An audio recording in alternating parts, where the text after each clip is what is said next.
జై శ్రీమన్నారాయణ. సుదర్శనవాణి పరిపూర్ణ వాస్తుకు స్వాగతం.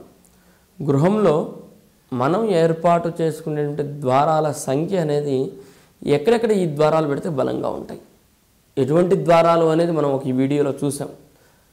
పలానా లక్షణాలు ఉండాలి ద్వారానికి. అయితే ఏ భాగాల్లో తప్పనిసరిగా ద్వారం ఉండాలి, ఏ భాగాల్లో లేకపోయినా ఇబ్బంది లేదు.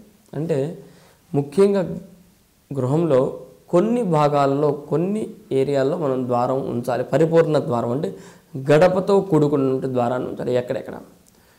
మొట్టమొదటిది సింహద్వారం, రెండవది సింహద్వారం నుంచి లోపలికి వెళ్ళగానే మనకు గర్భం అనేది వస్తుంది, హాల్ అంటుంటారు.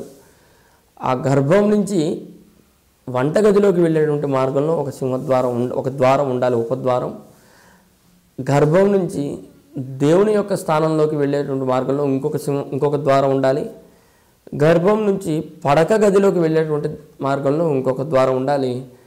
గర్భం నుంచి ఉత్తరం వైపు నుంచి కానీ దక్షిణం వైపు నుంచి కానీ పడమర వైపు నుంచి వెళ్ళేటువంటి ఎగ్జిట్ డోర్స్ ఏవైతే ఉంటాయో, అంటే ఇటు తూర్పున సింహద్వారం కాకుండా ఇతర ద్వారాలు బయట గోడలకు ఉండే ద్వారాలు ఏవైతే ఉంటాయో వాటన్నిటికీ గడపలు ఉండాలి. అంటే మొత్తం ఈ 5 విభాగాలకి తప్పకుండా మనం గడపలతో కూడుకున్న ద్వారాన్ని ఏర్పాటు చేయాలి. ఇవి కాకుండా మనకు మిగిలినవి ఎక్కడ ఉంటాయి? ఒక్క బాత్రూమ్స్ మటుకు ఉంటాయి. బాత్రూమ్స్కి ద్వారంకి గడప ఉన్నా లేకపోయినా ఇబ్బంది లేదు, అది మనం కౌంటే చేయము. ఇంకా కొన్ని సందర్భాల్లో మటుకు మనకు అన్నీ పెట్టామంటే ఒక్క నెంబర్ తేడా వచ్చిందంటే అప్పుడు బాత్రూమ్ను కూడా మనం ఎలివేట్ చేసి పరిపూర్ణమైన ద్వారం తయారు చేసి దాన్ని కూడా ఏర్పాటు చేస్తాం. అది మనకు అప్పుడు కౌంటింగ్ వస్తుంది. అంటే ముఖ్యంగా వీటికి ఉండాలి.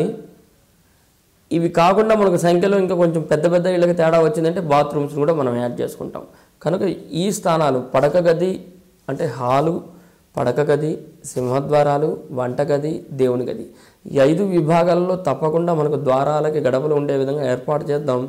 ఇంట్లో లక్ష్మీ నిలయం ఎప్పుడూ ఉండే విధంగా చూసుకుందాం. జై శ్రీమన్నారాయణ.